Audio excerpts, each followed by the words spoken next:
مش هنا ما تبيعوش الكلام ده، والمفروض ان هم تجار مش عاديين، المفروض ان هم دواليب في الشارع. فطبعا محمود ما عجبوش الكلام ده، فحصل ما بينهم مشادة كلاميه، ولكن في الاخر طبعا هم يعني ادوا له طعنه نافذه ودوه للمستشفى العام بسرعه اللي في محل الكبرى، ولكن للاسف الشديد محمود اتوفى.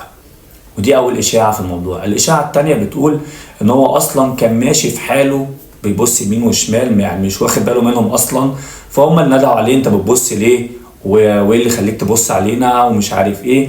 انت فاهم طبعا لاي حد بيعمل حاجه غلط بيبقى مفكر كل الناس مثلا ايه مرشده عليه، او مثلا انت طالما انت باصص لي كده يبقى انت هتتصل بالشرطه مثلا، لانه عارف ان هو غلط. فطبعا ضربوه قبل ما هو يفكر يعمل حاجه مثلا. فلازم كلنا طبعا نتكلم عن حق محمود، ولازم نطالب بحق محمود. يعني شاب زي الورد راح ضحيه بسبب شويه بلطجيه ما لهمش اي قيمه في الحياه غير انهم بس بيفسدوا شباب البلد، ما لهمش اي قيمه في الحياه غير ان هو بس بياخد فلوس مقابل ان هو بس بيدمر حياه بني ادم.